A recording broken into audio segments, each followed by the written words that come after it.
Chapter 1. Porcelain and Lies. The clatter of ceramic on wood was a song Elara knew by heart. A fork dropped. A baby cried. A man laughed, loud and deep from his belly.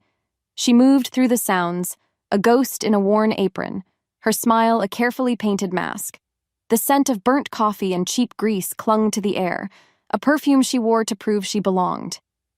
Here, in the grimy warmth of the daily grind, she wasn't a monster. She was just Ella, the quiet waitress who never got an order wrong. She refilled a sugar dispenser, her movements practiced and smooth, because anything else drew attention. Her existence depended on being forgettable. She watched a young couple in a corner booth, their fingers laced together over a half-eaten slice of pie. They were planning a future, their words soft and full of dreams she'd never allow herself to have. A sharp, bitter ache coiled in her chest. It was a familiar poison. She wanted it. Oh, how she wanted it. A life not spent looking over her shoulder. A touch that wasn't a threat. But she was a wolf in a world of sheep, and her hunger was a secret she would carry to her grave. Flowing from that thought, she turned away from the couple, the smile on her lips feeling brittle, like it might crack and fall to the floor. Mr. Henderson, a regular with a newspaper permanently attached to his hand, flagged her down. "More coffee, Ella, sweetheart?" he rasped, not looking up from the page. She nodded, her voice a practiced whisper. "Of course, Mr. Henderson." As she poured the steaming black liquid, her eyes snagged on a headline near his thumb. Lycan Prince continues kingdom-wide search. A cold dread, slick and immediate, slithered down her spine. It couldn't be. Could it? She forced her hand to remain steady. The story was something she'd heard whispered about for weeks. A prince from the old territories, the wild places humans pretended didn't exist, was sweeping through the border towns. The article was vague, talking about a lost artifact or a person of interest. But the rumors in the shadowed corners of the world, the ones she paid attention to, told a different story. He wasn't looking for an object. He was hunting for someone. Someone hiding. Someone who was not what they seemed. The coffee pot felt heavy, a stone in her hand. Is it possible he could be looking for me? "Something wrong, dear?" Mr. Henderson looked up, his brow furrowed. "You look like you've seen a ghost." Elara snapped her focus back, forcing the porcelain smile into place. It was a tremendous effort, a lie she had to tell with her entire body because her wolf wanted to bolt. "Just tired," she murmured, the words tasting like ash. "Long day." She retreated to the safety of the kitchen, the swinging door a flimsy shield against her rising panic. The prince's search felt like a net slowly closing around her quiet, fragile life. She had built this existence out of porcelain and lies, and she knew, with a certainty that stole her breath, that a creature of fang and fury was coming. And he wouldn't stop until he found what he was looking for. Continuing this line of thinking, she leaned against the cool metal of the refrigerator, her heart a frantic drum against her ribs. Why was she so afraid? Because she knew what happened when her kind was discovered. She carried the scars of that lesson on her soul. A brutal backstory etched in smoke and screams. This wasn't just about being found. It was about being erased. The prince represented a world she had fled, a fate she refused to accept. The rumors were a promise of violence, a threat that made her carefully constructed human life feel like a house of cards in a hurricane. The bell above the diner door jingled, announcing a new customer. But Elara didn't turn. For the first time in years, the simple sounds of her sanctuary didn't feel safe. They felt like a ticking clock. The casual laughter, the scrape of a chair, the sizzle of the grill, each tick was 1 second closer to the moment her mask would be ripped away, revealing the beast she kept chained inside. She had to be more careful. She had to be invisible. But a new, terrifying question began to claw at her mind. What if being invisible was no longer enough? That thought alone was enough to make her world tilt, leaving her clinging to the edge. Chapter 2. A Glimmer of the Beast. The afternoon sun, which should have felt warm and reassuring, instead felt like a spotlight. Elara left the diner with the prince's rumored hunt echoing in her thoughts, a persistent drumbeat of anxiety. She sought the noise of the town's annual Founders' Day festival, hoping to lose herself in the cheerful chaos of shouting vendors and laughing children. She bought a bag of roasted nuts, the warm paper a small comfort in her suddenly cold hands, and tried to pretend she was one of them. She tried to believe the lie she lived every single day. It happened in a flash of splintering wood and shrieking metal. A vendor's cart, overloaded with heavy crates of apples, broke loose from its mooring at the top of the hill. It careened down the cobblestone street, a runaway battering ram aimed directly at the thickest part of the crowd. Panic erupted. People scrambled, tripping over each other in a desperate wave of motion. But a little girl, no older than 5, stood frozen, a bright blue ribbon in her hair. She'd dropped her doll and had turned back for it, directly in the path of the speeding cart. Time seemed to warp, stretching and slowing. Elara saw the mother's horrified face, heard her strangled scream. She saw the cart's iron-bound wheel about to crush the small child. There was no time to think, no time to weigh the consequences or remember the rules that kept her alive. The instinct that lived in her blood, the protective, predatory core she suppressed with every breath, took over. She didn't run. She exploded. Consequently, the world became a blur of motion. She crossed the 20 feet between them in a heartbeat, a feat no human could manage. Her hand shot out, not to push the girl, but to stop the cart itself. Her palm connected with the thick oak siding with a sickening crack. The cart, weighing hundreds of pounds and moving with lethal momentum, shuddered to a dead stop. Wood splintered around her fist. Apples cascaded onto the cobblestones, rolling everywhere. And then, silence. The sudden quiet was more terrifying than the screams. Every single eye was on her. Not with gratitude, not with relief, but with stunned, fearful disbelief. The mother snatched her child, pulling her away from Elara as if she were the danger. Whispers started ugly and sharp. "Did you see that? How did she—" "That's not possible." Elara looked down at her hand. There was no blood, not a single scratch, but the wood of the cart was imprinted with the perfect crushing shape of her fingers. The mask hadn't just cracked, it had shattered. She stumbled back, the weight of their stares a physical force. This was her deepest fear realized. She wasn't Ella, the quiet waitress, anymore. She was a question, an impossibility, a monster who had shown a glimmer of the beast within. She had to flee, because she knew what followed: whispers and suspicion. She could feel the story of her impossible strength spreading through the crowd like a virus, twisting and morphing into something monstrous. Did they know what she was? Her heart hammered against her ribs as she pushed her way through the gawking crowd, refusing to meet anyone's gaze. Just as she broke free, her eyes locked for a fraction of a second with a man leaning against a far-off building. He was tall, dressed in dark, unassuming clothes, but there was nothing unassuming about the silver pin on his lapel, a small, intricate wolf's head that glinted in the sun. His gaze wasn't shocked or confused. It was calculating. It was intrigued. And then, he melted back into the shadows of an alleyway, gone as if he were never there. The encounter left her skin crawling, a cold premonition that her mistake had not gone unnoticed. She hadn't just been seen by humans.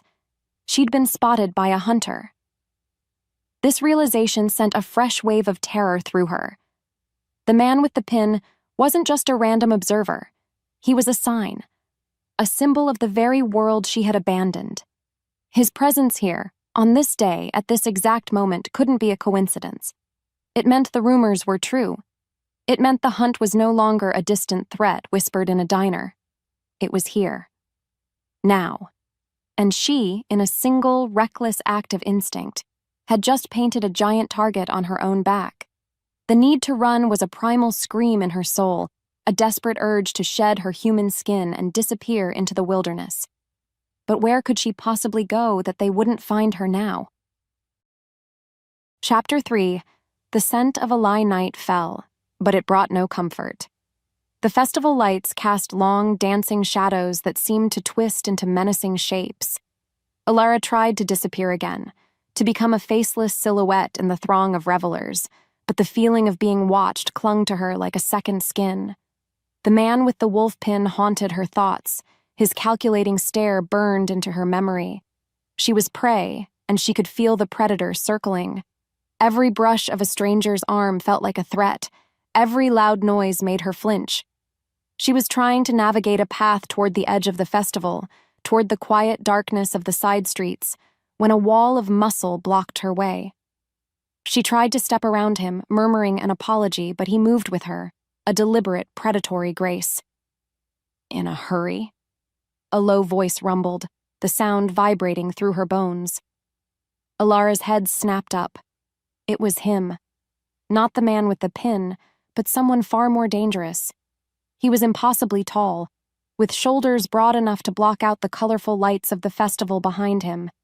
His face was all sharp angles and shadows, carved from stone, but his eyes held her captive.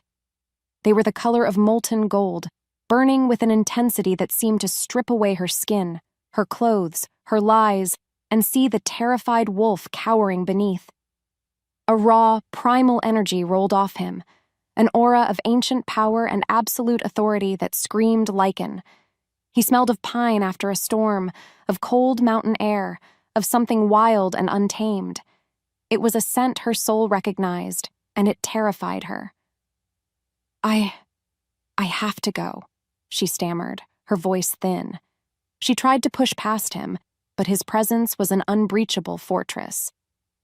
I don't think so, he said, his voice dropping lower, a soft growl that was meant for her ears alone. You've caused quite a stir today, stopping a runaway cart with your bare hands. Very impressive. He said the word like it was a verdict, a condemnation. Panic, cold and sharp, clawed at her throat. I don't know what you're talking about. The lie was weak, pathetic, even to her own ears. It was impossible to lie to those eyes. They saw everything. He knew. Following his silent scrutiny, he took a step closer, invading her space, his sheer size overwhelming. The sounds of the festival faded to a distant buzz. The world narrowed to the space between them, thick with an energy that crackled like lightning. It was more than fear. Beneath the terror, a strange, treacherous current of awareness sparked to life. A pull, a resonance. The part of her she kept chained recognized the part of him he wore like a crown. Alpha. The word screamed in her mind. He leaned down, his face so close she could feel the warmth of his breath on her skin. His golden eyes roamed her face, searching, dissecting. He was the prince. She knew it with a sickening certainty. The hunter had found his quarry. She held her breath, waiting for the killing blow, for the accusation that would end her life. But what he said next was worse. It was quieter, more intimate, and infinitely more damning.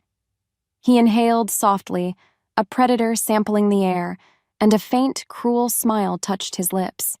He leaned in until his mouth was beside her ear, his whisper a hot, devastating secret. You smell like a lie. The words struck her with the force of a physical blow. It wasn't an accusation. It was a fact. A truth he had plucked from the very air she breathed. Every pretense, every carefully constructed wall she had built around herself for years, crumbled to dust in that single moment. He didn't just suspect what she was. He knew she was hiding it. The lie was her scent, her signature, the one thing she couldn't scrub away. There was nowhere to run. There was no escape. She was trapped in the gaze of the Lycan prince, and her entire world, built on a foundation of fear and pretense, was about to be ripped apart. He had not only seen the glimmer of the beast, he had scented the soul of the pretender. Chapter 4. The Prince's Claim. His words hung in the air, a cage of sound locking her in place. You smell like a lie." Elara's every instinct screamed at her to run, to vanish into the thinning festival crowd, but his presence was a gravity well she could not escape. His golden eyes pinned her, dissecting her panic with a cold, terrifying calm. She took a half step back, a clumsy, stumbling motion that felt utterly useless. I don't know who you think I am," she whispered, the lie flimsy and thin. A humorless smile touched his lips. "Oh, I think you do." He moved with the fluid deadliness of a panther, closing the small distance she'd gained. "I am Kale. And you?" He reached out, his fingers moving too fast to dodge, and tilted her chin up. His touch was like being branded, a searing heat that shot through her veins. "You are an anomaly." Panic gave way to a surge of defiant anger. Who was he to corner her, to judge her? "Get your hands off of me." His grip tightened, not enough to bruise, but enough to communicate absolute control. The girl who stops a runaway cart, the woman who smells of the wild but reeks of human fear. You hide what you are. His voice dropped, becoming a low, dangerous growl. "Show me." It wasn't a request. It was a command that resonated deep in her bones, a demand from an alpha that her suppressed wolf whimpered in answer to. She fought it, clamping down on the instinct to submit with all her will. But the pressure of his power, his sheer proximity, was too much. As a result, a tremor ran through her. Her vision swam, and the edges of the world sharpened with a wolf's clarity. The change she always feared, the one she fought daily, sparked against her will. A flash of brilliant, shimmering gold bled into her irises, overwhelming the simple brown. A man walking by stumbled, his eyes widening in shock as he caught the unnatural gleam of her gaze. He pointed, his mouth agape. Her eyes, that was all it took. The illusion of her humanity, shattered for all to see. Shame and fury warred within her, a sickening, hot tide. Kale saw the man's reaction, and a flicker of something, satisfaction, triumph, crossed his face. He released her chin, only to wrap his hand around her upper arm in an unbreakable grip. "There it is," he murmured, his voice laced with dark victory. He began to pull her away from the festival lights, dragging her toward the shadowed maw of an alleyway. She struggled, digging her heels in, but it was like trying to fight a mountain. He was impossibly strong. "No! Let me go!" she hissed, her voice trembling with rage. People were staring, their faces a mixture of confusion and fear. She was being stolen from her life in front of witnesses, yet no one moved to help her. Because what could they do against a man who radiated such primal authority? He was a king, and he was taking what he wanted. He leaned in close again, his previous whisper replaced by a possessive, chilling declaration that sealed her fate. "You belong to me now, and little wolf, you're mine." Chapter 5. The Unworthy Mate. The moment they were swallowed by the alley's darkness, away from prying human eyes, Elara ripped her arm from his grasp. The sudden freedom was dizzying. She spun on him, her back hitting the cold, damp brick of the wall, her fear finally eclipsed by a towering wave of fury. "You have no right," she snarled, the sound more animal than human. "You can't just drag me away. You can't just claim me." Kyle watched her, his expression unreadable in the gloom. He didn't seem angry, just clinical, like a scientist observing a volatile specimen. "I can," he stated, the simplicity of it more infuriating than any boast. "Our law, our very nature gives me the right. The bond between us is undeniable. You feel it, don't you?" Of course she felt it. It was a humming, electric current beneath her skin, a terrifying pull toward this man who had just destroyed her life. It was a connection she had never known, a sense of fated recognition that made her want to scream. But admitting it felt like surrender. "There is no bond," she spat. "There is nothing between us but this madness." Following that declaration, A flicker of something raw and hot finally broke through his composure. His golden eyes blazed. "Do not lie to me again," he bit out, taking a step forward that forced her to press herself harder against the wall. "I have been searching for you for months, for the other half of my soul. I find you hiding in the dirt, pretending to be a fragile human, reeking of fear and weakness. You think this is what I wanted? A mate who is ashamed of her own blood?" His words were like daggers, each one striking at the heart of her deepest insecurities. He was supposed to be her fated mate, the one being in the universe created for her, and he was looking at her with nothing but contempt. The bitter ache in her chest intensified, a physical pain now. "Then let me go," she pleaded, her voice cracking.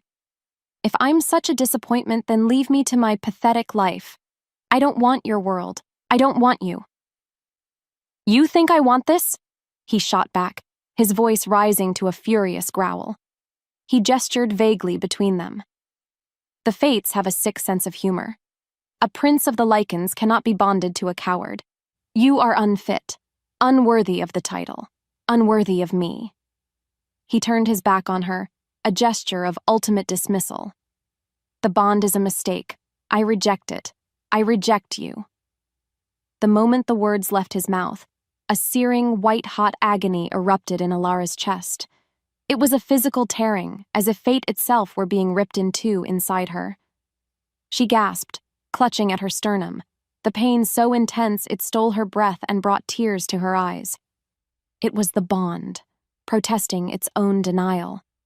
It was the sound of her soul screaming. Kyle flinched, his own hand briefly touching his chest, and she knew with certainty that he felt it too.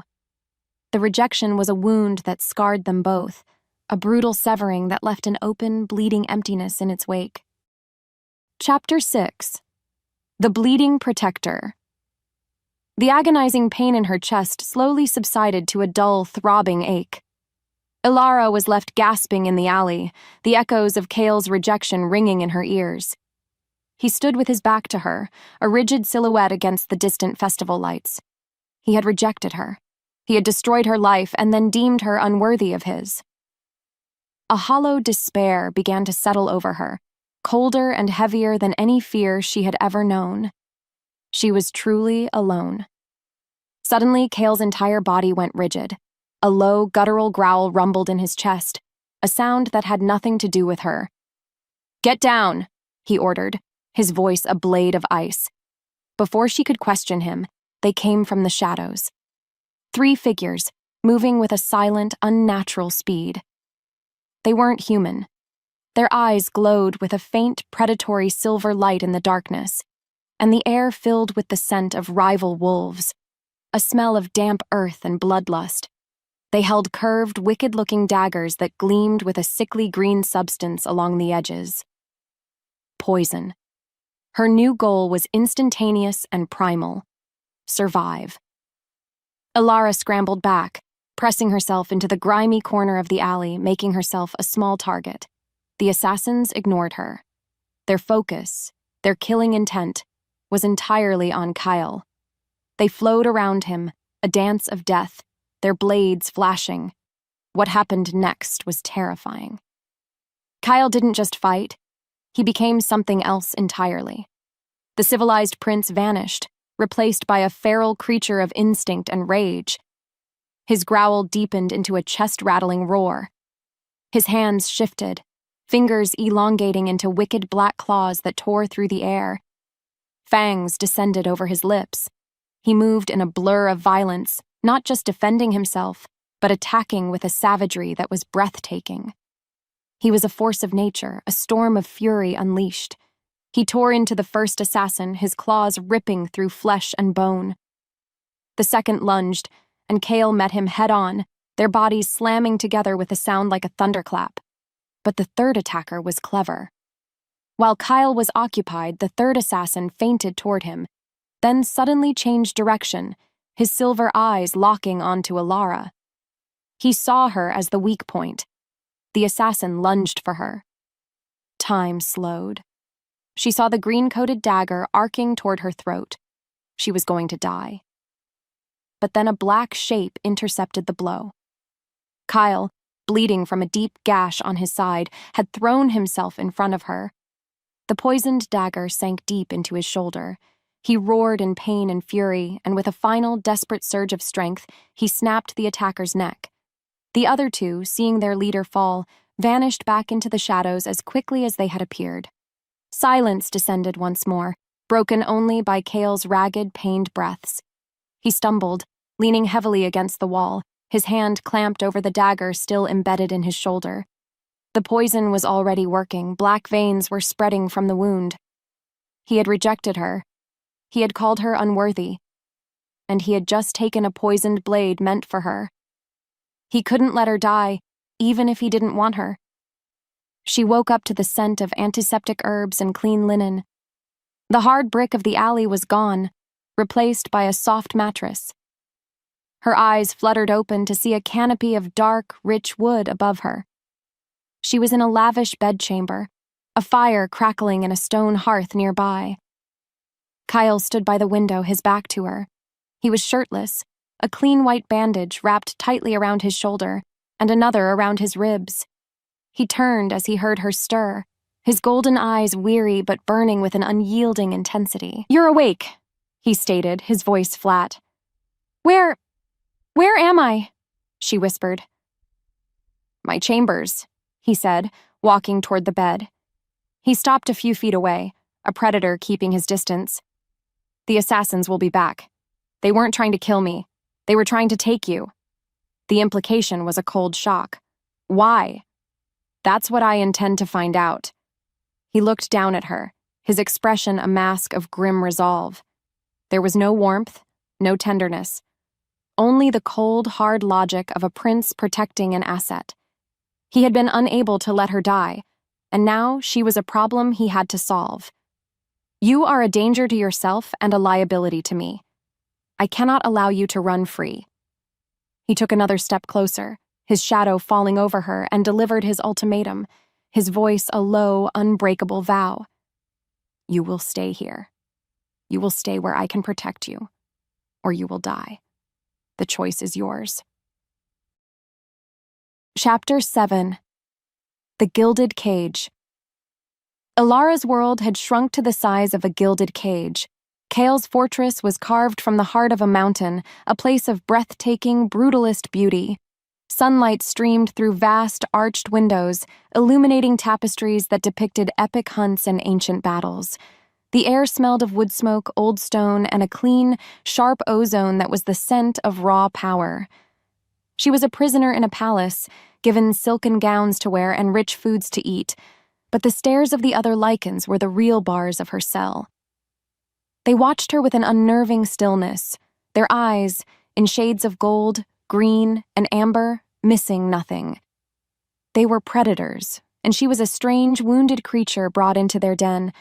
The whispers followed her through the great halls, slithering things that spoke of her weakness, her human scent, her unworthiness. She wasn't just an outsider. She was an insult, a living symbol of their prince's inexplicable choice. Her attempts to remain invisible, a tactic that had served her for years in the human world, were useless here. Here, her quietness was mistaken for fear, and her fear was mistaken for fragility. Consequently, she felt more exposed than ever before. In the human world, she hid a secret. Here, her secret was known, and it was the source of their contempt. Kale was a constant, brooding presence. He rarely spoke to her, but she felt his gaze on her, a heavy weight of possession and frustration. He had saved her, and now he was stuck with her, a political liability he was forced to protect. She was a living testament to the bond he had openly rejected, and her presence in his court was a source of constant tension. The first open challenge came during a midday meal in the feasting hall. A tall, silver-haired Lycan named Valerius, whose smile was as sharp and cold as a shard of ice, approached the high table where she sat in suffocating silence beside Kale. "My prince," Valerius said, his voice a smooth, mocking purr as he bowed. His eyes, the color of a winter sky, slid to Elara. "I see you've acquired a new pet. Does it do any tricks?" The insult was so blatant, so sharp, it stole the air from Elara's lungs. Humiliation burned hot in her cheeks. Before she could even flinch, a low, guttural sound vibrated through the stone floor. It was a growl, deep and menacing, ripped from Cale's chest. The entire hall fell silent. Every Lycan froze, their attention snapping to the high table. Cale didn't even look at Valerius. He continued to cut his meat, but his knuckles were white where he gripped the knife. "The next time you speak of her," Kyle said, his voice dangerously soft, yet it carried to every corner of the vast hall, "will be the last time you speak at all." The threat was absolute. Valerius's smile tightened, and with another shallow bow he retreated, his pale eyes promising future trouble. The message had been sent. Elara was under the prince's protection. But the act didn't feel like a rescue. It felt like a branding. He had silenced the mockery, yes, but in doing so, he had only reinforced her status as his possession. He had not defended her honor. He had defended his own. She was his. And what was his, no one else was allowed to break. The gilded bars of her cage had just become thicker, forged from the steel of his possessive fury. Chapter 8. The Wolf Within. The next morning, Cale dragged her not to the feasting hall, but to a stark, open-air training ground paved with hard-packed earth. The air was crisp and cold, carrying the scent of pine and damp soil. 2 guards stood at the perimeter, their arms crossed, their faces impassive. He threw a simple tunic and leggings at her feet. "Change," he ordered. "Your lessons begin now." Her lesson, it turned out, was a singular, terrifying objective. She was to call her wolf. She was to embrace the very thing she had spent her entire life caging. "No," she said, the word barely a whisper. "This is not a request," Cale stated, circling her like a wolf himself. "The assassins came for you once, they will again. This weakness," he gestured to her, to the trembling of her hands, to the fear in her eyes, "makes you a target. It makes me vulnerable. You will learn to control your power, or it will get you killed." He was right, and she hated him for it. He was forcing her to confront her greatest trauma because it was politically inconvenient for him.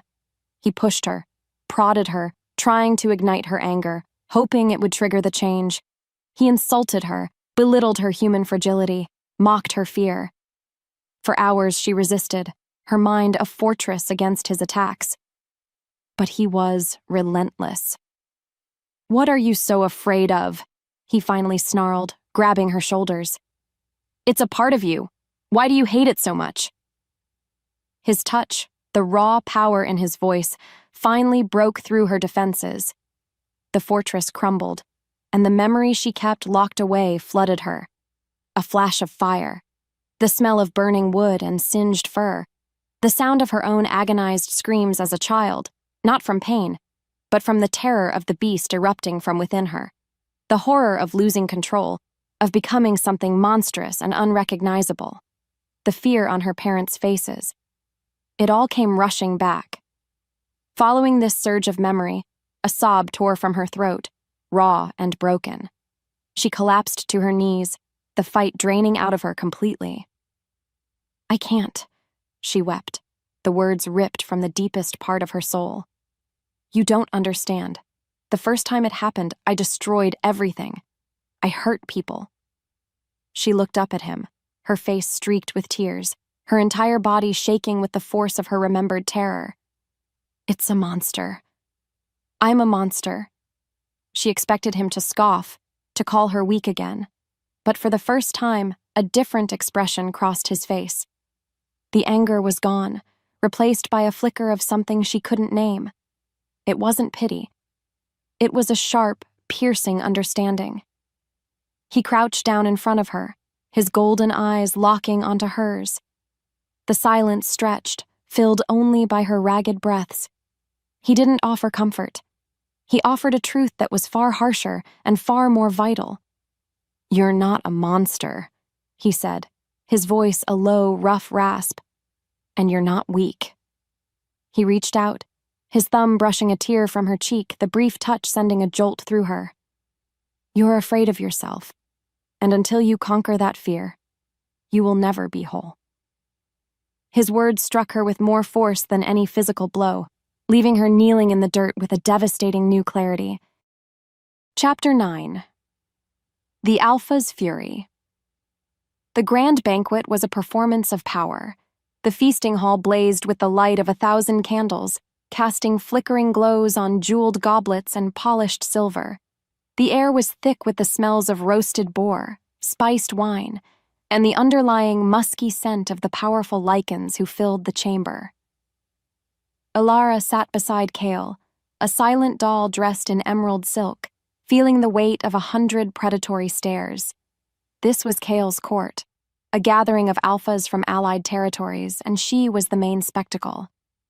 Kale was a different person tonight. He was the prince, regal and commanding, engaged in low, serious conversations with the alphas who approached his table. He ignored her completely, but his arm rested on the back of her chair, a subtle but unmistakable declaration of ownership. She felt trapped, a pawn in a political game she didn't understand. She sipped her wine, wishing she could become invisible again. From this state of unease, her attention was drawn to Lord Valerius as he approached. He moved with a snake-like grace, his silver hair gleaming in the candlelight. He stopped beside her chair, completely ignoring Kyle, his cold eyes fixed on her. "You look beautiful tonight, my dear," he murmured, his voice a silken insinuation. "Though a bit out of your element, wouldn't you say? Like a field mouse at a convocation of eagles." Before she could respond, he reached out and laid his hand on her bare shoulder. His touch was icy cold, a violation that made her skin crawl. It was a deliberate provocation, a direct challenge. The reaction was instantaneous and volcanic. Kale didn't speak. He didn't warn. He moved. The heavy oak table flipped, sending plates and goblets crashing to the stone floor with a deafening roar. In the same motion, he launched himself at Valerius. A feral snarl ripped through the now silent hall, a sound of pure, unrestrained fury that promised death. His eyes were no longer just gold. They were blazing suns of rage. He slammed Valerius against a stone pillar, his claws extending, his fangs bared. The entire court was frozen, watching their prince on the verge of murder. Two of Kale's guards finally managed to pull him off, their faces strained with effort. Kale fought them, his chest heaving, his murderous gaze still locked on the shaken but smirking Valerius. He had lost control. For her. The thought was terrifying, and, in a secret, shameful corner of her heart, it sent a dizzying thrill through her. In that moment of pure, primal rage, he hadn't been a prince rejecting a bond. He had been an alpha protecting his mate. Later, the banquet in ruins, she found him in a deserted corridor, pacing like a caged beast. He stopped when he saw her, his body still radiating a dangerous energy. She was humiliated, furious at being the center of such a violent spectacle. "What was that?" she demanded, her voice shaking. "You acted like a savage." In 2 long strides, he was in front of her, backing her against the cold stone wall. He slammed his hands on the wall on either side of her head, trapping her. His face was inches from hers, his eyes still burning with a possessive fire that stole her breath. He was all predator, the scent of his rage a heady, intoxicating thing in the enclosed space. She could feel the heat rolling off his body, see the pulse hammering in his throat. "He touched you," Kyle snarled, his voice a low, guttural vibration that she felt in her bones. The anger wasn't gone. It was just focused, honed to a razor's edge, and aimed entirely at the memory of Valerius's hand on her skin. He put his hands on what is mine. The words were a brand, a claim, a promise of violence. It wasn't a confession of love. It was a declaration of ownership so absolute, so primal, it left no room for argument. She was his to protect, his to control, and his to keep. And heaven help anyone who dared to forget it. Chapter 10. The Deadly Bond. The aftermath of the banquet left a chill in the air that had nothing to do with the mountain winds. Kale's explosive possessiveness had terrified Elara, but it had also planted a treacherous seed of hope. It was a contradiction she couldn't solve. Why would he reject her so brutally, only to defend her with such suicidal fury?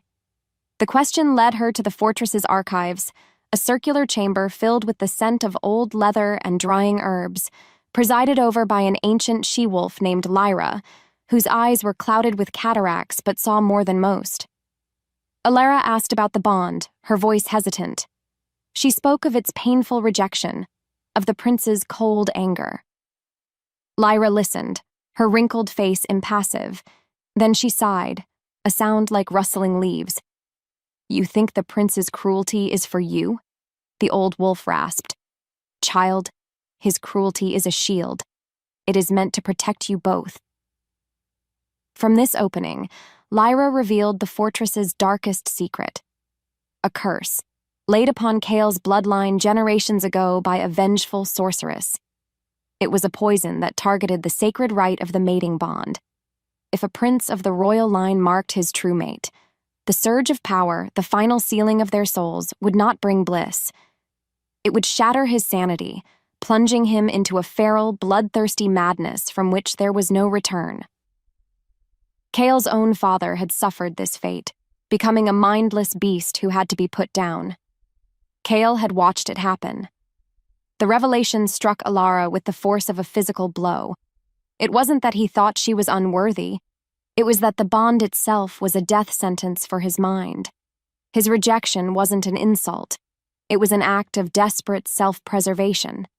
He had been pushing her away, being cruel and cold, because the alternative, giving in to the pull between them, was a path to his own destruction. She felt a wave of guilt so profound it made her dizzy. She had seen his anger as an attack on her, but it was a war he was fighting with himself, with his own desires. Later that night, she found him in the armory, his hands wrapped around the hilt of a great sword, his knuckles white. A strange heat radiated from him, a feverish energy that spoke of a barely contained struggle. "Lyra told me," she said softly. Kyle didn't turn. "Then you know why you should stay away from me." His voice was a low, strained growl. "Every moment you are near, the bond pulls. It wants to be sealed. It wants to destroy me." "Is that why you saved me?" she whispered. "To torture yourself with a mate you can never have." He finally turned, and the agony in his golden eyes made her heart ache. He looked like a man on the rack, torn between duty and a desire that was literally poison to him. "I saved you because I am incapable of doing anything else," he confessed, his voice raw. He took a staggering step toward her, his body trembling with the effort of holding himself back. The madness. "I watched it consume my father. I will not become that." He was close now, the feverish heat of his skin warming her own. He reached out, his hand hovering inches from her face, shaking. "But when I see you," he growled, a sound of pure torment. "When I scent you, every instinct in me screams to claim what is mine." His gaze dropped to her throat, to the place where his mark should be. A fevered, desperate light entered his eyes. "Even madness," he whispered, the sound a ragged promise, "would be worth you." Chapter 11. The Human Betrayal. Kale's confession left Elara reeling in a world without solid ground. He wanted her enough to contemplate insanity. Yet, they were trapped, their fated love a curse that would destroy him. This new, terrible knowledge only deepened her prison. She was the key to his destruction, a walking temptation he was forced to protect. The weight of it was suffocating. The revelation did not bring them closer. It created a new, more tragic chasm between them. The final blow to her world came not from a Lycan, but from the human life she had lost. Lord Valerius requested her presence in the library, a smug, predatory glint in his pale eyes. Kale was against it, but refusing would be a political misstep. Flanked by guards, Elara met him, her posture rigid with distrust. Valerius didn't waste time with pleasantries. He was enjoying this far too much. "You must be wondering how our mutual friends found you in that quaint little town," he purred, circling a large oak table. After all your efforts to hide, it takes a special kind of intimacy to know someone's deepest secret. Dread coiled in her stomach. What are you talking about? Oh, come now, you didn't really think those assassins stumbled upon you by accident, did you? He laughed, a low, cruel sound. We had help. From your world. He slid a small, familiar object across the polished wood. It was a silver locket, one she had given to her best friend Sarah on her last birthday in the human world. Her heart stopped. Flowing from this terrible evidence, the story came out in a torrent of sadistic detail.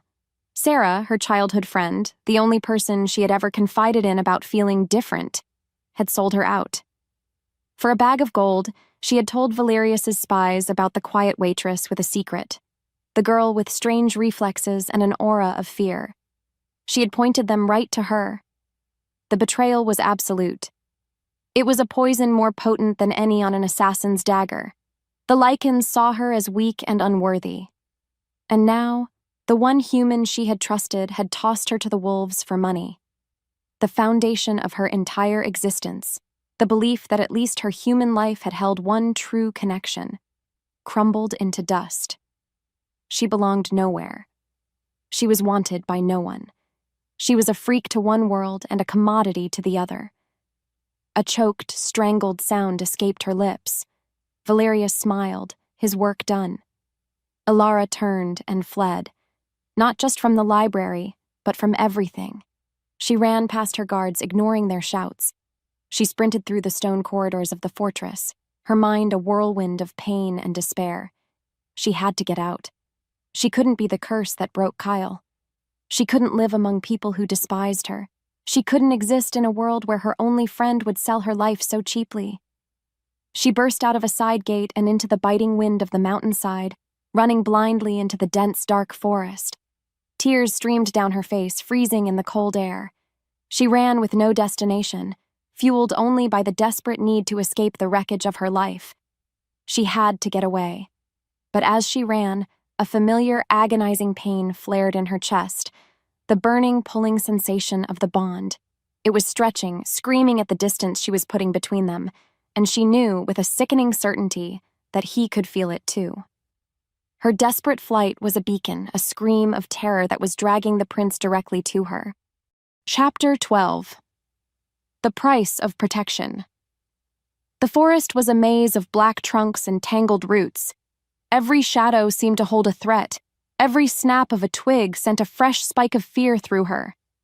Elara ran until her lungs burned and her legs felt like lead, driven by the storm of betrayal in her heart. The pain of the bond was a relentless fire in her chest, a physical manifestation of her connection to a man she was desperately trying to flee. It was a cruel, beautiful agony. She stumbled into a small clearing, the moonlight painting the frosted ground in shades of silver and gray. She finally allowed herself to stop, gasping for breath, leaning against a massive pine tree.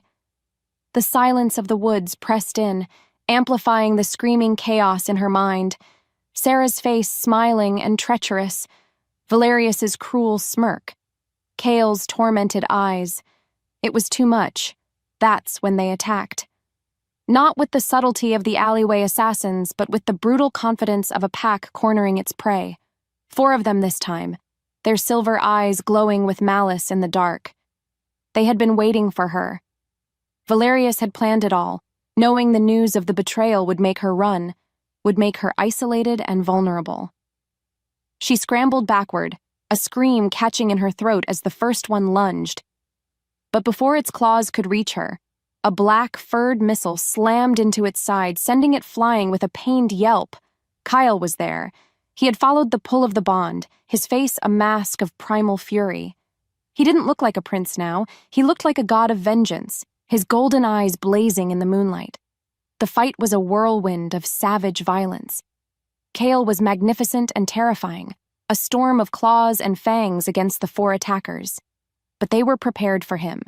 They fought as a unit, their poisoned blades flashing, forcing him to stay on the defensive to keep them away from Elara. He was already injured, his movements a fraction slower than they should have been. One of the assassins fainted, drawing his attention, while another dropped low and slashed at his leg, hobbling him. Kyle roared in pain and rage, but he never stopped placing his body between her and the threat. He was a living shield, taking cuts and slashes meant for her. It was in that moment, watching him bleed for her, that the last of her walls came crashing down. The anger, the fear, the resentment, it all melted away, replaced by a love so fierce and so painful, it felt like it was tearing her apart. The fatal blow came swiftly. As Cale dispatched one assassin, another lunged past his guard, its dagger aimed directly at Elara's heart. Cale spun, his eyes wide with horror, and threw himself in the path of the blade with a desperate roar. The dagger, long and coated in the same green poison, plunged deep into his side. A terrible, guttural sound of agony was ripped from his throat. The remaining assassins, their mission seemingly complete, melted back into the trees. Cale collapsed to his knees, his hands weakly trying to pull the blade from his ribs. Dark blood pulsed around the wound, sizzling where it touched the poison. His breath came in ragged, shallow gasps. He was dying. He was dying for her. Elara scrambled to his side, her hands hovering over his wound, unsure of what to do. Tears she didn't know she had left to cry streamed down her face. "No, no, no, Kyle," she choked out, her voice breaking. All the unspoken feelings, all the desperate emotions poured out of her in a single, broken confession. "Don't you die. Please, don't leave me. I love you." He slumped against her, his body trembling, his life fading with every ragged breath. His golden eyes, now clouded with pain, found hers. A faint ghost of a smile touched his lips. He was barely audible, his voice a strained, desperate whisper. "Say it again." Chapter 13. The Wounded Alliance. Cale's recovery was a slow, agonizing process. The assassin's poison was potent, a vile concoction designed to cripple a Lycan from the inside out.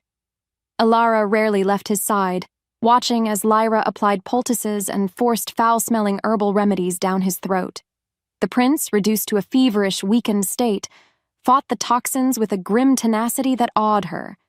Watching him, so vulnerable, yet so unyielding, solidified a change within her. The girl who ran was gone, burned away in the fire of the ambush. In her place was a woman with a purpose. When Cale was finally lucid, his golden eyes sharp and clear once more, she met his gaze without flinching. "The rivals who hired Sarah's betrayal? The ones who sent the assassins?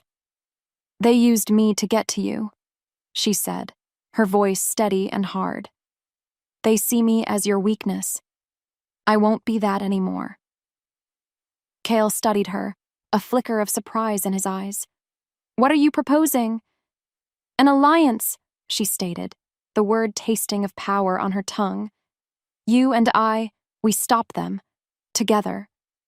It was a declaration, not a plea. She was no longer a victim in his story. She was choosing to be a warrior. A flicker of something that looked like admiration crossed his features before he masked it. Because this was his only real choice, he gave a slow, deliberate nod. An alliance. This new pact changed everything. The training resumed, but the dynamic had shifted. There was no more taunting, no more prodding a frightened animal. Now, they were partners preparing for war. Kyle, still not at full strength, taught her strategy, while his top general, a scarred veteran named Lycan, taught her to fight. She wasn't a natural, but she was driven. The fear of her wolf was still there, a cold knot in her stomach, but the fear of losing Cale was greater. One afternoon, Cale took over her combat lesson. "Lucian is teaching you to fight like a soldier," he said, circling her on the training grounds. "You need to learn to fight like a wolf." He attacked without warning, and she was forced to defend herself against him. It wasn't a lesson, it was a spar, a brutal, intimate dance. He was faster, stronger, but she was learning to anticipate, to use her smaller size to her advantage. He lunged and she dropped, sweeping his legs out from under him. He hit the ground with a grunt, but he was so quick he managed to pull her down with him. They rolled on the hard-packed earth, a tangle of limbs and strained muscles. She ended up on her back, him pinning her wrists above her head, his body caging hers. They were both panting, sweat beading on their skin. The scent of pine and ozone from him was overwhelming, intoxicating. The air crackled with a tension that had nothing to do with their fight. His gaze dropped to her mouth, and for a heart-stopping moment, she thought he was going to kiss her. Her own hands, which had been fighting him, relaxed. Her fingers brushed against his, a tentative, lingering touch that sent a jolt through them both. The world narrowed to the few inches between their faces, their breaths mingling, the line between combat and caress blurring into nothing. Chapter 14. The Fire of the Bond. The unspoken thing that had sparked between them on the training ground festered in the following days. It was a storm gathering on the horizon, a pressure building in the air that made every glance, every accidental touch, feel like a lit fuse. Denial was no longer possible. The bond, rejected and wounded, was still there. A burning, undeniable fire that drew them together, even as the curse threatened to tear them apart. The storm finally broke on a wild, windy night that rattled the windows of the fortress. Cale found her in the library, staring into the fireplace, tracing the patterns of the flames. He didn't speak, just came to stand beside her, his presence a familiar, heated weight. The silence was thick with unspoken words, with the ghosts of what they could never be. "I hate this," she whispered, her voice tight with emotion. "This curse, this fate that makes me a danger to you." "Do you think I do not?" he rasped, his voice rough with a pain that mirrored her own. "To have found you, only to know that claiming you would be the end of me." He trailed off, the agony in his tone saying more than words ever could. That shared vulnerability was the final spark. He turned her to face him, his hands cupping her face, his thumbs stroking her cheekbones with a reverence that made her tremble. "Elara," he breathed, her name a prayer on his lips. And then he kissed her. It was not a gentle kiss. It was a desperate, hungry collision, a release of all the pent-up fury, fear, and forbidden longing that had raged between them. It was the kiss of a condemned man seeking his last taste of salvation.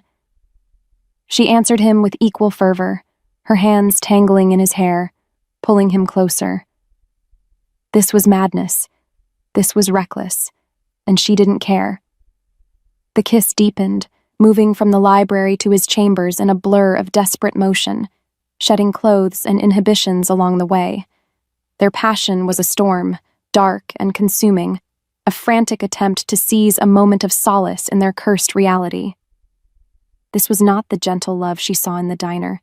This was a raw, elemental claiming, a blaze of sensation that threatened to burn them both to ash. In the heat of the moment, lost to the fire of the bond, he moved over her, his eyes blazing with a feral, possessive light she had never seen before.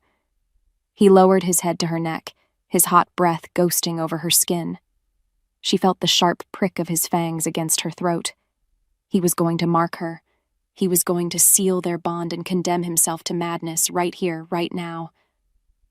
A part of her, the wild wolf part she had so long denied, cried out for it, yearned for that final, absolute connection. But then, with a guttural roar of self-loathing and agony, he pulled away. He scrambled off the bed as if burned, stumbling back until he hit the far wall, his body racked with tremors. He was panting, his eyes wild with the horror of what he had almost done. The curse, the face of his mad father, had risen up between them. He looked at her, his expression shattered, a man torn in two. "If I mark you," he growled, the words ripped from his very soul. "I lose everything." Chapter 15. The Stolen Queen. The aftermath of their passion was a landscape of quiet devastation. Cale's agonized words echoed in the space between them, a final, brutal reminder of the curse that ruled their lives. They had crossed a line, and now the chasm separating them felt wider and more impossible than ever. He couldn't touch her, couldn't give in to the bond that screamed for completion without sacrificing his sanity. And she couldn't ask him to. There was no solution. There was only the aching, impossible love that now lay exposed and wounded between them. The next day, a fragile, unspoken truce held. Cale threw himself into war preparations with a grim, single-minded focus, his way of running from the emotional wreckage. Elara, feeling lost and raw, sought refuge in the one place that felt like neutral ground, the vast, quiet archives. She needed to understand the enemy, to learn about Valerius and the rival packs who sought to destroy them. If she couldn't be Cale's mate, she would be his ally. She would be his sword. She was engrossed in an old, leather-bound tome detailing pack lineages when a subtle shift in the air made the hairs on her arms stand up. The scent of the archives, old paper, and dried herbs was suddenly tainted by something else. A faint, sweet, cloying smell. Before she could place it, a cloth was clamped over her mouth and nose from behind. She gasped, inhaling the scent, and her muscles immediately went limp. Her shifter senses, the ones that should have warned her, felt dull and distant, muffled by a silver-laced powder. Panic flared, but her body wouldn't obey. She was being dragged backward, her heels scraping silently on the stone floor. She saw two figures, cloaked and masked, their movements swift and professional. Valerius's men. They had breached the heart of the fortress. They had come for her. Her mind screamed Cale's name, but her lips wouldn't move. Her limbs were heavy and useless. The world tilted, the edges of her vision blurring into a dark, swirling tunnel as they pulled her into a hidden passageway behind a bookshelf. Meanwhile, Cale was in the war room, his generals spread around a massive table map. But his focus was gone. A cold, gnawing unease was settling in his gut. The bond. It felt wrong, muted, distant, and terrified. It was a discordant scream at the edge of his senses. "Elara," he murmured, his head snapping up. He pushed back from the table, his chair crashing to the floor. Something's wrong. He strode from the war room, his pace quickening with every step. He followed the faint thread of their connection, a thread that was rapidly growing thinner, weaker. He burst into the archives to find it empty, an overturned chair and a scattered pile of books the only sign of a struggle. But her scent was there, thick with terror, and beneath it, the faint, hostile scent of rival wolves. He had failed. He had built a fortress, surrounded her with guards, and they had taken her anyway. They had stolen the other half of his soul from right under his nose. The control he had fought so hard to maintain, the princely composure, the shield against the curse, all of it shattered in an instant. A grief and rage so profound, so absolute, consumed him. The last vestiges of the prince were burned away, leaving only the alpha, the feral, wounded mate. He threw his head back, and a roar of pure, apocalyptic fury erupted from his chest, a sound that shook the very foundations of the mountain. It was not a call for a meeting. It was not a strategic move. It was the sound of war beginning. Chapter 16. The Price of Love. Elara awoke to the chilling bite of cold stone and the metallic scent of old blood. She was in a dungeon, the air thick and heavy, the only light a sliver from a high barred window. Chunks of rough-hewn rock protruded from the walls, one of which was a deep, unsettling black, obsidian, a stone known to dampen Lycan power. Her limbs felt heavy, her spirit crushed under a mountain of guilt. She had been the bait, and her desperate flight had led the wolves right to their prey. The clang of a heavy bar being lifted echoed through the gloom, and Lord Valerius entered her cell. He looked immaculate in a dark tunic, a stark contrast to the filth of the dungeon. His smile was a thin, cruel line. "I do apologize for the accommodations," he said, his voice dripping with false courtesy. "But a prize such as yourself requires a certain security." He began to circle her, his steps slow and deliberate. "You see, the prince's bond to you is a sickness, a weakness in a royal line already tainted by a curse of madness. I am simply the cure." Before she could spit out a reply, guards dragged a second figure into the cell and threw him to the floor. Cale. He was battered and bloody, his wrists bound in thick silver chains that sizzled against his skin, sapping his strength. He lifted his head, and his golden eyes, though clouded with pain, found hers. The look in them was one of pure, unadulterated fury, directed not at her, but at Valerius. This was the true torture. Valerius paced before the captured prince, his voice a weapon. She must be quite special to have a prince risk his sanity for her, he mused, tapping a silver-tipped cane against Kyle's shoulder, making him flinch. And yet, what a pity he never truly wanted you. He turned his cold gaze on Elara. Did you know he rejected you? The moment he found you, he cast you aside. He told his entire court you were unworthy. The words were poison, twisting the truth into a weapon to break them both. Elara saw Cale strain against his chains, a low growl rumbling in his chest. Every word Valerius spoke was a fresh stab of guilt in her heart. He was right. She had been a disappointment, a burden. Her weakness, her fear, her very existence had brought this proud, powerful prince to his knees in a filthy dungeon. This was all her fault. I am cleansing the packs of this weakness, Valerius continued, his voice rising with zealous fire. We will perform a ritual. We will sever the bond between you for good. And then, with his last connection to this world gone, he will follow his father into madness, and I will take his place.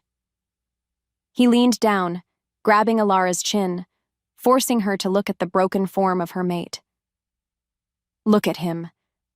This is the price of his love for you.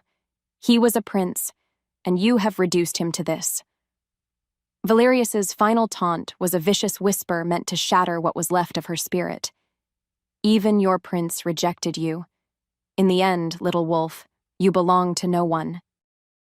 Chapter 17. The Fading Spark. After Valerius left, the silence in the cell was a living thing, heavy and suffocating. Cale was a heap on the floor, his breathing shallow, the silver chains eating away at his vitality. Elara crawled to him, her own aches and pains forgotten. She touched his face, his skin unnervingly cool. His eyes were closed, his handsome features slack with pain and exhaustion. All the fire, all the arrogant power was gone. He was simply a man, broken and bleeding at her feet.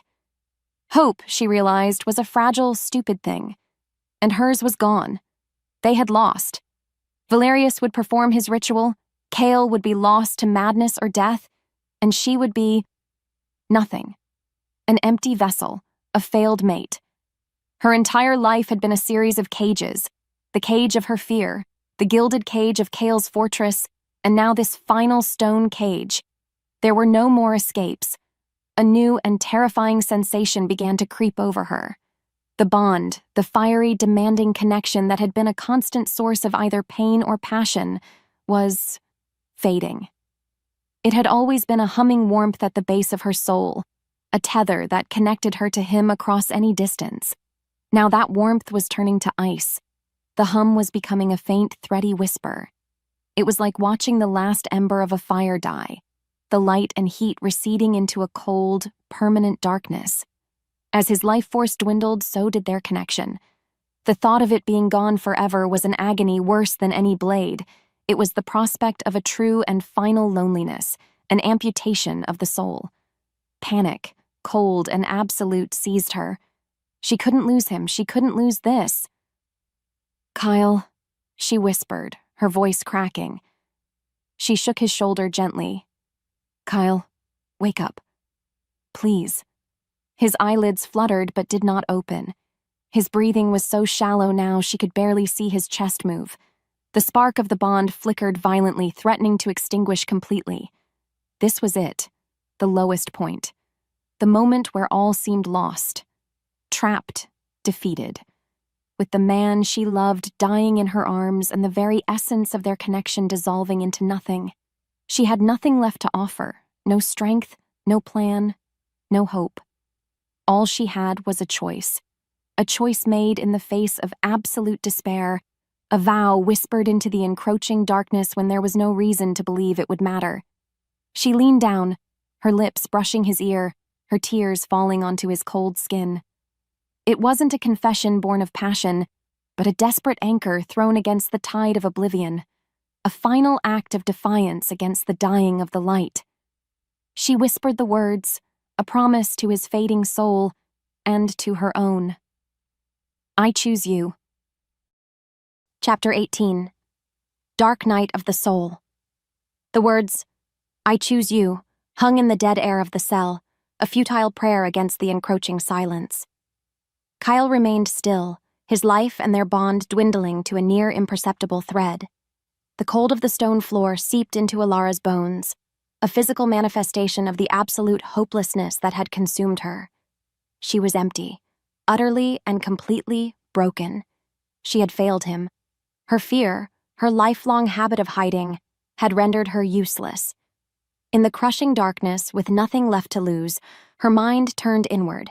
She was forced to face the one thing she had spent her entire life running from: the wolf, the monster. The memory she had fought for years rose unbidden, no longer a fleeting flash but a vivid, horrifying tableau. She saw herself as a child, small and terrified, the first shift tearing through her like a lightning strike. She remembered the fire, not a real fire, but the searing, explosive heat of her own untamed power. She remembered the feeling of her bones breaking and reshaping, the agony eclipsed only by the terror. And she remembered the screams of her parents, a sound of pure fear directed at her. That was the root of it all, the belief, seared into her as a child, that the wolf within was a destructive, uncontrollable monster. She had caged it not just to hide from the world, but to protect the world from herself. Her entire identity was built on that single defining trauma. Hide the monster, suppress the beast, pretend to be small, fragile, and human. Kale's words from the training ground echoed in the silence of her mind. You're not weak, you're afraid of yourself. She had thought he was being cruel, but now she saw the devastating truth in it. Her fear wasn't a shield, it was a prison. It had kept her weak. It had made her a victim. It had led them here, to this cold stone floor, to this final, pathetic end. Valerius was going to win because she had refused to embrace the most powerful part of herself. A strange, quiet clarity began to settle over her. What was she so afraid of now? Death. Valerius would give her that. Losing Kale? She was already losing him. The fading of the bond. It was almost gone. All her worst fears were already happening. The cage of fear was meaningless now because the world outside it had already crumbled. She looked at Kale's still form, at the faint, shallow rise and fall of his chest. He had fought for her, bled for her, and was dying for her. He had seen the power in her that she had refused to see in herself. Her choice, whispered moments ago, felt hollow. Choosing him was meaningless if she had no power to back it up. The monster she had kept chained for so long. What if it wasn't a monster? What if it was a weapon? What if it was their only hope? It was a terrifying thought, a leap of faith into the abyss she had spent her life avoiding. To willingly unchain the beast, to invite the agony and the fire, to risk losing herself completely to the feral power she had always feared. But the alternative was to do nothing, to let Kale die, to let their bond vanish forever.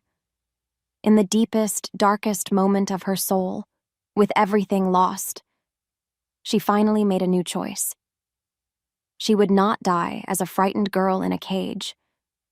She looked at the obsidian wall, at the shadows in the corner, and she embraced the terror.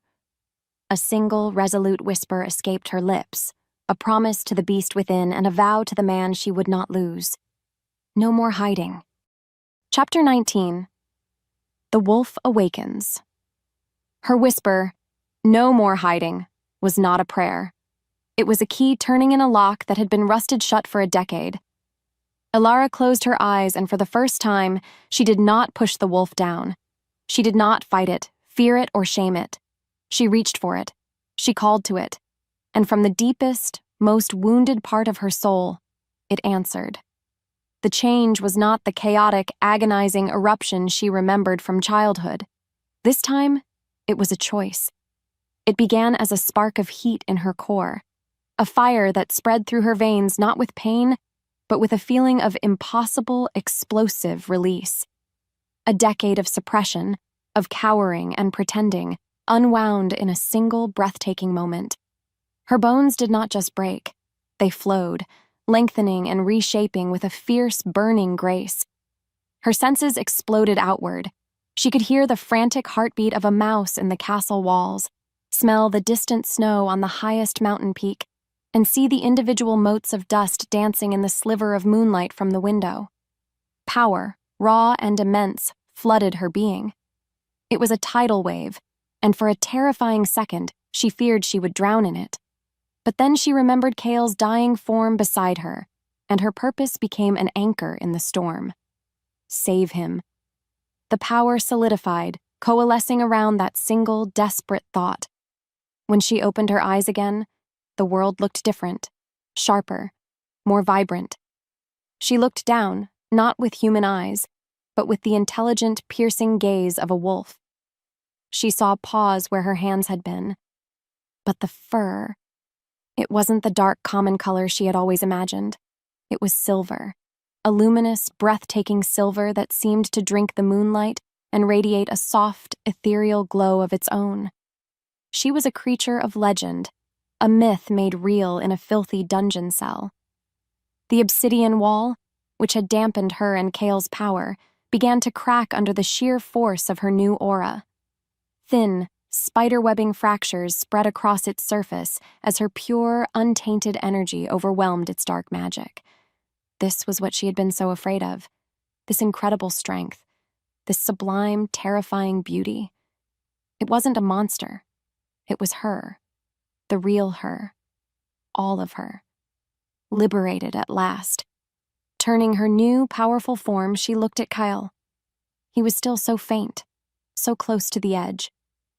The fading ember of their bond met the roaring bonfire of her new power, and for the first time, she was the one feeding its strength.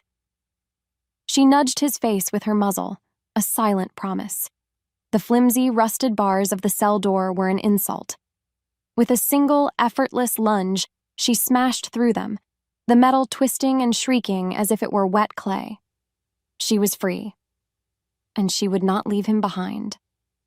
Her vow was a silent, silver howl in the depths of her soul. She would save him, and then she would rain down hell upon the ones who had hurt him. Chapter 20. The Alpha's Voice. The guards in the corridor froze, their jaws slack with disbelief and awe. They had been guarding a broken prince and his human pet. Now, a luminous silver wolf, a creature from the oldest legends, stood before them, radiating an aura of command that rooted them to the spot. Elara ignored them. With a gentleness that belied her immense power, she nudged Kale, urging him, before carefully taking his chained arm in her jaws and pulling him from the cell. She dragged him through the winding corridors of Valerius's keep, a silver phantom on a rescue mission. She found a secluded chamber, smashed the silver chains that bound him, and then focused, forcing the change back. The shift to human form was clumsy, draining, but she did it. She stood naked and shivering, but filled with a new, unshakable resolve. She found a discarded cloak and covered herself before tending to Kale, forcing a trickle of water between his lips. It was then that Kale's generals, led by the grizzled Lycan, burst into the room. They had staged a desperate rescue attempt, only to find their target had already escaped. They stopped short, staring first at their wounded prince and then at the girl they had all dismissed. But she was different now. The fear was gone from her eyes, replaced by a steel that had been forged in the dark. Valerius has him, Lycan growled, his gaze fixed on Kale. We were too late. No, you're not, Elara said, her voice clear and strong. It didn't waver. It commanded attention. Valerius believes he has won. He thinks our prince is broken and that his pack is leaderless. He's arrogant, and that's how we'll beat him. The hardened warriors stared at her. Who was this girl to speak of strategy? "And who will lead us?" one of the visiting alphas scoffed.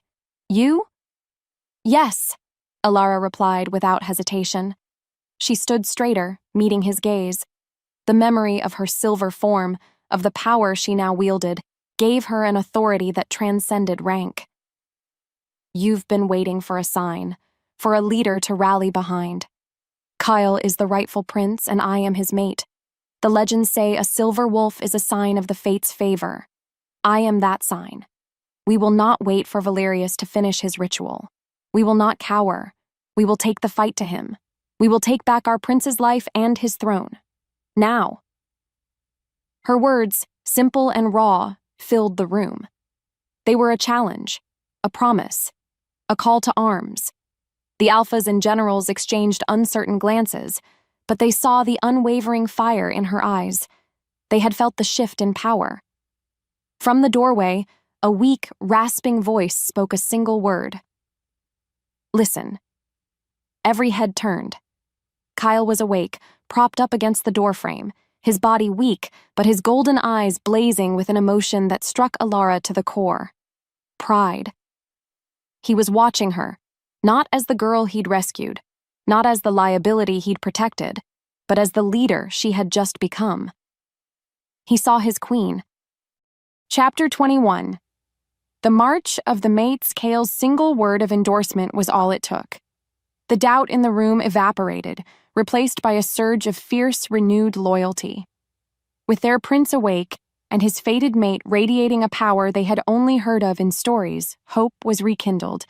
A plan was forged, not by generals alone, but with Elara's fierce, intuitive strategies guiding them. She was no longer a pawn, she was a player, and her voice was shaping the future of their world. The call to arms went out. Within hours, the mountain fortress, which had been a place of despair, was now a buzzing hive of war preparation. The clang of steel on steel, the low growls of anticipation, the scent of a pack gathering for battle. It was a symphony of impending conflict. Elara stood on a balcony overlooking the courtyard, Kale at her side. He was still pale, his side bandaged, but he stood tall, his strength seemingly drawn from her own.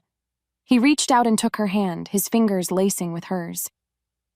"A silver wolf," he murmured, his voice filled with a sense of wonder that eclipsed all the pain they had endured. "I searched for a mate, and I found a legend." "You found a girl who was hiding," she replied softly, her gaze meeting his. "You helped her stop." In that moment, a warmth spread through her chest, but it was different from before. The bond, which had faded to a near-nothingness in the dungeon, now flared to life.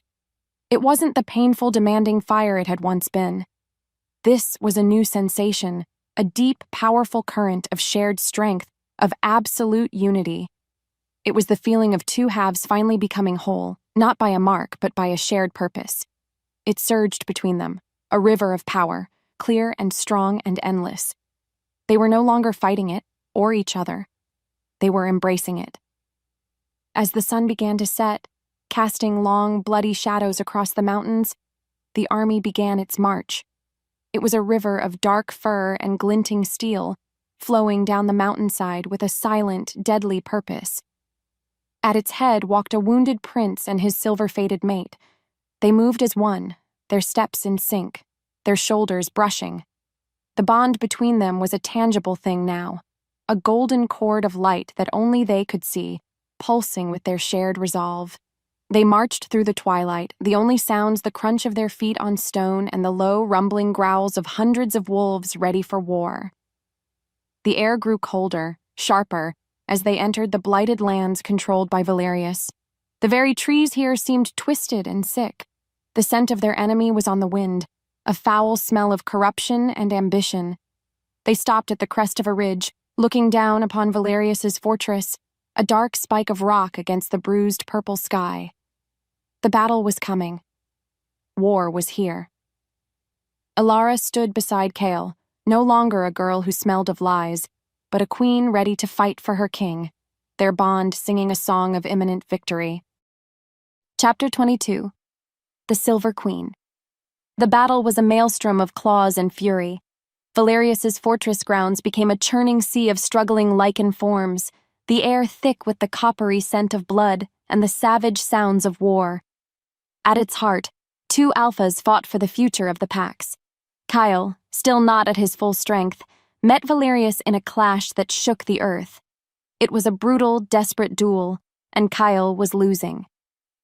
Valerius, fueled by ambition and unburdened by injury, pressed his advantage, his silver-tipped claws slashing through Kyle's defenses.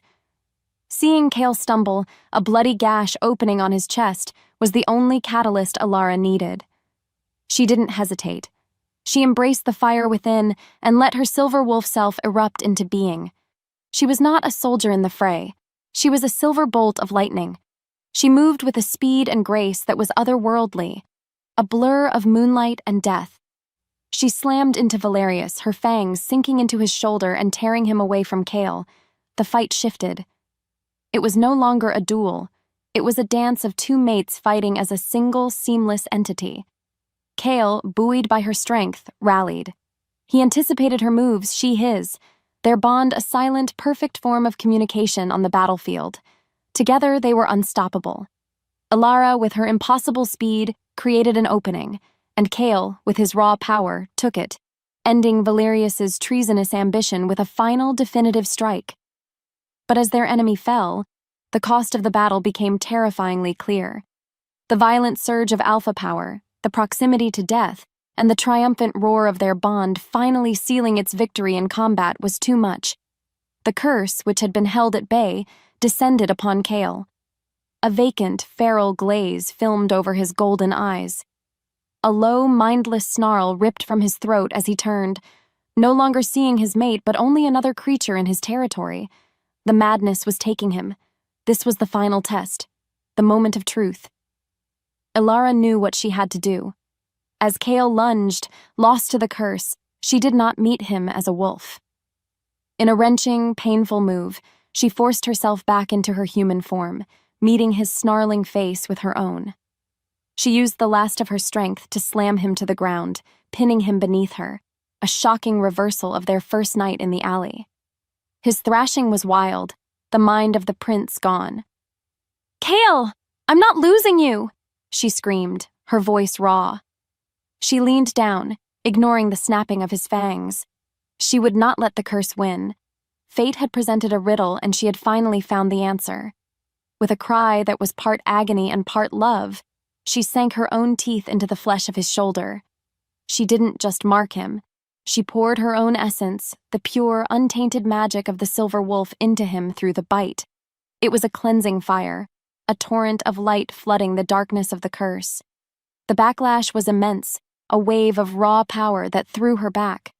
The last thing she saw before darkness took her was the feral madness receding from Kale's eyes, replaced by his own shocked, weary gaze. They collapsed together on the blood-soaked earth, victorious and alive. Chapter 23. The Unspoken Vow. Elara woke slowly, the scent of healing herbs replacing the stench of battle.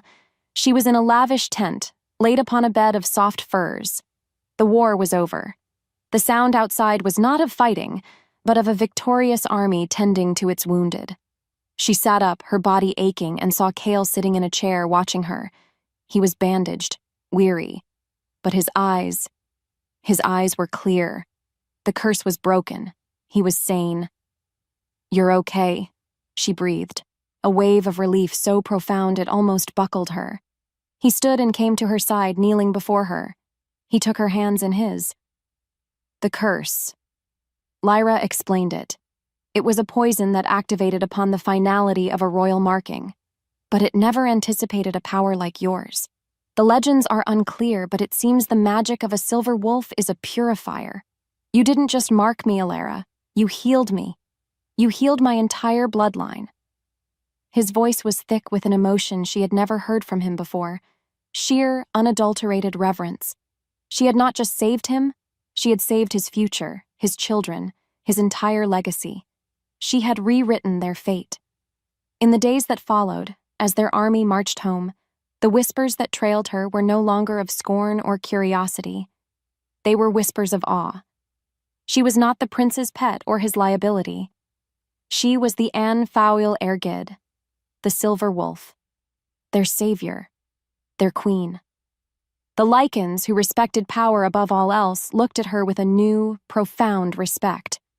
She had proven herself not just as a mate, but as a leader of immense and legendary power. One evening, as they made camp, she let the wolf out, needing to feel the freedom of her own skin. She lay on a ridge overlooking the valley, the moonlight bathing her silver fur in a celestial glow. Kale approached, not with the caution of a man approaching a beast, but with the quiet comfort of a man approaching his other half. He sat beside her, his hand gently stroking the fur on her back. He didn't need to say anything. She could feel his emotions through the newly healed, vibrant bond between them. Gratitude, love, a sense of peace so deep it felt like the mountain itself.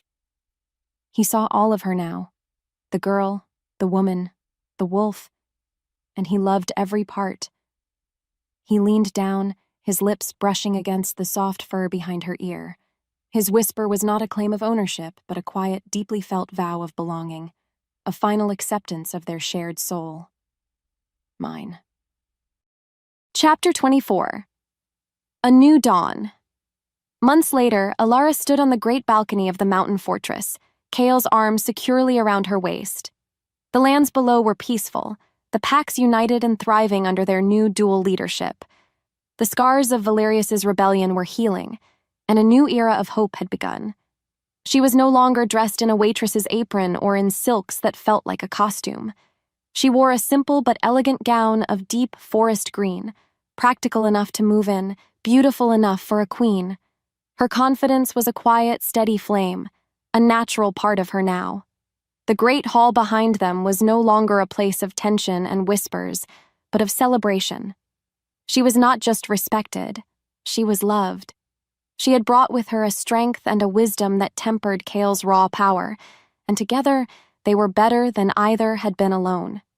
She was the silver moon to his golden sun, a perfect, fated balance. "Do you ever miss it?" Kyle asked softly, his gaze on the distant human towns nestled in the valley. The quiet life?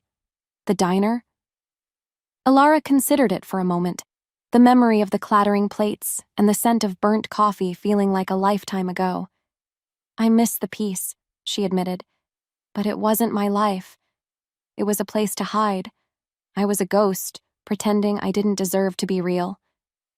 She turned to him, her hand coming up to cup his jaw. "You dragged me out of the shadows, Kyle. It was terrifying, but you showed me who I really was." "You," he said, his voice full of emotion as he leaned into her touch, "showed me who I could be. Not just a prince defined by a curse, but a man worthy of a queen." The core question that had haunted her for so long was finally answered. A girl who hid from her identity, who ran from her fate, could not only be chosen, she could be the one to choose back, to seize her own power and rewrite the story. She had been chosen by a bond she didn't want, and in the end, she had claimed that bond on her own terms, with a power uniquely her own. From a terrified girl who hid her wolf and her heart, she had become a powerful woman who embraced both. Kale leaned in and kissed her, a slow, tender kiss filled with the promise of 1,000 peaceful tomorrows. It was not the desperate, hungry kiss of their past, but the sure, steady kiss of two souls who had found their home. As they stood together, watching the sun set over their kingdom, it was clear this was not an ending.